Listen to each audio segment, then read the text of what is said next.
श्री शिवाय नमस्तुभ्यम। हम सबको पता है कि आज है 15 अक्टूबर यानी कि मंगलवार की प्रदोष का बहुत ही विशेष सा दिन। देखो, जो प्रदोष मंगलवार को पड़ती है ना, उसे भौम प्रदोष के नाम से जाना जाता है। अपनी फैमिली को लेके बहुत चिंतित हो या फिर अपनी मनोकामना को लेके बहुत परेशान हो तो ये वीडियो आपके लिए है।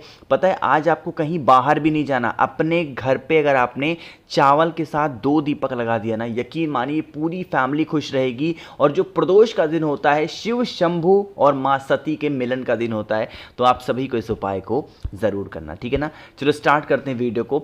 सबसे पहले मैं आपको बता दूं कि हमें इस दिन प्रदोष काल में कितने दीपक लगाने चाहिए। 2 दीपक। समझ रहे हो मेरी बात। अब यहाँ पे जो दोनों दीपक आप लगाओगे ना, वो दोनों दीपक अलग अलग लगाना। अलग अलग मतलब कि आपको एक दीपक लगाना होगा लंबी बत्ती का, और जो दूसरा दीपक लगाओगे वो आपको गोल बत्ती का लगाना, ठीक है ना। कहाँ पे लंबी बत्ती, कहाँ पे गोल बत्ती, इसकी बात करेंगे।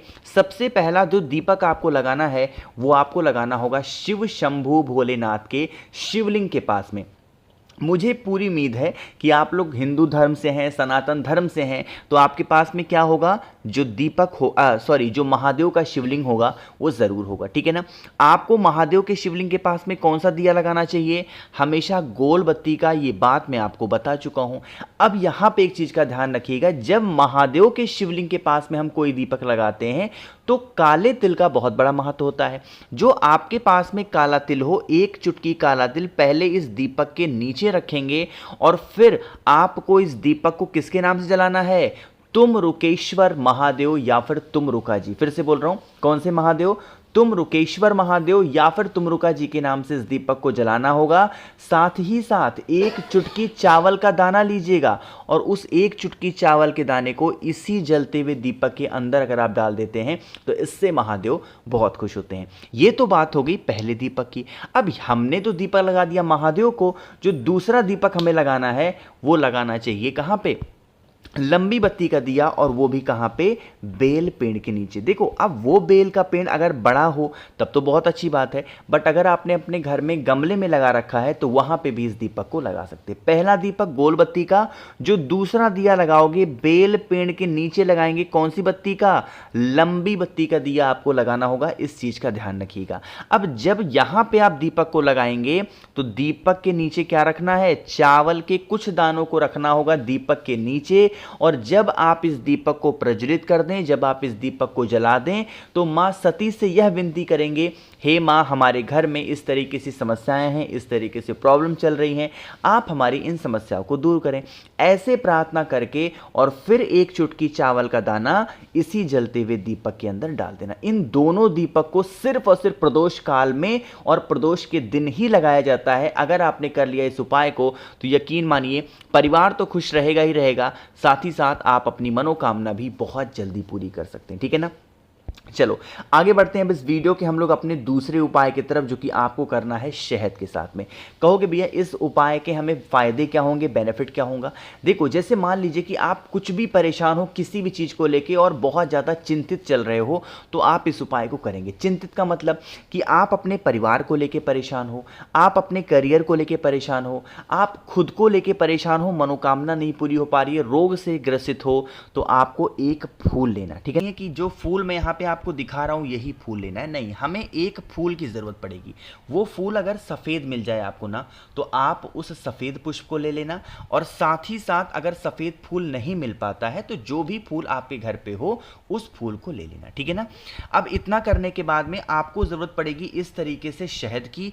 इस शहद के अंदर आपको उस फूल को डिप करना है, उस फूल को डालना होगा, और डालने के बाद में आपको तांबे के लोटे में जल भर करके पहुंच जाना है सीधा महादेव के शिवलिंग के पास में। देखो, तरीका समझना, पहले जो चीज़ बताने जा रहा हूं, आपके पास में कलश है, शाम के टाइम पे प्रदोष काल में इस उपाय को करना है। मन है मंदिर में कर लो, मन है अपने घर पे कर लो।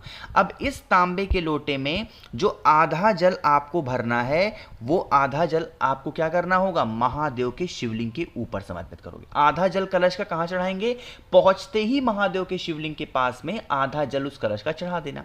दूसरा काम क्या करेंगे, अब यहां पे जो आपकी प्रॉब्लम्स हो, जो आपकी समस्या हो, जो अभी आपकी दिक्कतें चल रही हो, उसके लिए महादेव के शिवलिंग के ऊपर आपको फूल के साथ में क्या करना है, शहद जो डुबा रखा है उसे फूल के साथ में समर्पित करेंगे। किसका स्मरण करोगे, कुंदकेश्वर महादेव। इस चीज का विशेष ध्यान दीजिएगा, किसका नाम लेंगे, कुंदकेश्वर महादेव के नाम से आपको समर्पित करना है। और उसके बाद में 1 लोटा शुद्ध जल, जो आधा बचा हुआ था, पूरा लोटा नहीं, जो आधा जल बचा हुआ था, उसी पुष्प के ऊपर अगर आप समर्पित कर देते हैं, जो भी व्यक्ति प्रदोष के दिन, प्रदोष काल में इस उपाय को करता है, उसकी जो भी प्रॉब्लम्स होती हैं, जो भी दिक्कतें होती हैं, वो शिव शंभु भोलेनाथ दूर जरूर कर देते हैं ना। देखो सारी प्रॉब्लम्स दूर होंगी, बस तरीका यही समझिएगा, जो जल आपने कलश के अंदर ले रखा है, जब महादेव की पूजन करने के लिए, उपाय करने के लिए आप जाओगे तो सबसे पहले आधा जल चढ़ाएंगे,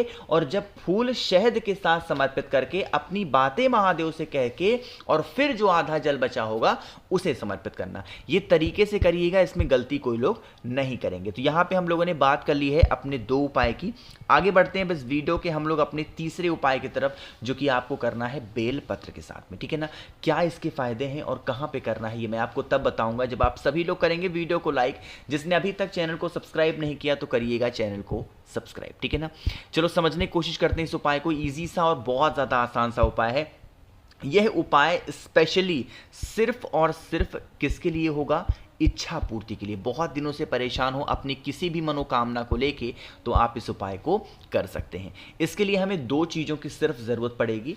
सबसे पहली चीज़ आपको लेनी होगी एक बेलपत्र, और वो बेलपत्र कहीं से कटी पिटी ना हो, बहुत ही प्यारी सी हो। बेलपत्र लेने के बाद में हमें लेना है चावल का 1 दाना, ठीक है ना। यह उपाय अपने घर पे करना है, शाम के टाइम पे, प्रदोष काल के बाद में कभी भी करो। 1 बेलपत्र, 1 चावल का दाना लीजिएगा, साथ ही साथ तांबे के लोटे में जल भरेंगे, ठीक है ना। इस जल के अंदर आपको थोड़ा सा गंगा जल भी जरूर डालना है। इन सभी चीजों को उठाना और सीधा पहुंच जाना महादेव के शिवलिंग के पास में, और फिर वहां पर पहुंच करके 1 आपको चावल का दाना पहले समर्पित करना। क्या करना है, सिर्फ 1 चावल का दाना पहले चढ़ाना होगा, और चावल का दाना जिस जगह पे खड़े होकर के आपने चढ़ाया है, उसी जगह पे खड़े होकर के जो 1 बेलपत्र आपके पास में है, उसे चावल के दाने के ऊपर अपनी मनोकामना कह के समर्पित करेंगे। साथ ही साथ जो लोटा जल मैंने बताया आपको, दिखाया आपको, उसका जल जब महादेव के शिवलिंग के ऊपर समर्पित कर रहे हो, तो यहां पे एक आपको नाम बोलना है, और वो नाम होगा चंद्रेश्वर महादेव। किसके नाम से करोगे, चंद्रेश्वर महादेव के नाम से। उस 1 लोटे जल को अगर आप समर्पित करते हैं, तो जो आपकी मनोकामना होती है, जो आपकी विशेष होती हैं, जो बहुत दिनों से अधूरी हैं, पूरी नहीं हो पा रही हैं, वो इच्छा आपकी बहुत जल्दी पूरी होती है, ठीक है ना। करके देखिएगा इस उपाय को। तो हम लोगों ने यहाँ पे 3 उपाय की बात कर ली है, एक बहुत ही छोटे से और बहुत ही ज्यादा आसान से, और आखिरी उपाय की बात हम लोग करने जा रहे हैं, जो कि आपको करना है काले तिल के साथ में, ठीक है ना। क्या क्या लेना है पहले समझेंगे, उससे पहले फायदा।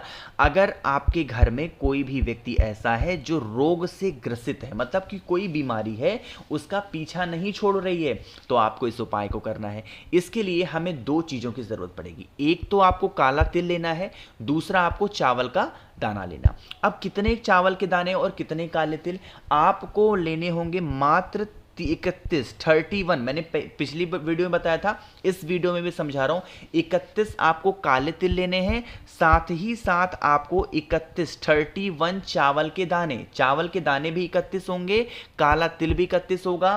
तांबे के लोटे में जल भरेंगे, और फिर सीधा पहुंचेंगे महादेव के शिवलिंग के पास में। फेस रखिएगा उत्तर दिशा, नॉर्थ डायरेक्शन। जो व्यक्ति रोग से परेशान है, सबसे पहले उसका स्मरण करते हुए काला तिल महादेव के शिवलिंग के ऊपर चढ़ा देना। पहले काला तिल चढ़ाना, फिर जो लोटे में जल दिखाया मैंने, 1 लोटा जल चढ़ाना। काला तिल के बाद में क्या चढ़ाओगे, 1 लोटा जल। जब जल समर्पित कर चुके हैं, तो आपके पास में 31 चावल के दाने हैं।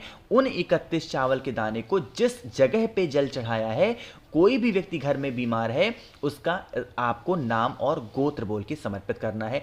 करके देख लीजिएगा, आपकी जो मनोकामना होगी वो पूरी होगी, साथ ही साथ बीमार व्यक्ति भी आपके घर का ठीक जरूर हो जाएगा। तो मैंने कोशिश की आप सभी को स्पेशल तरीके से सब कुछ समझाने की। वीडियो पसंद आई हो तो लाइक करिएगा। कुछ पूछना है, नहीं समझ में आया, नीचे कमेंट सेक्शन में पूछे। और मेरे जितने भी भाई बहन आवाज मेरी पहली बार सुन रहे हैं, चैनल को जरूर सब्सक्राइब करेंगे। श्री शिवाय नमस्तुभ्यम।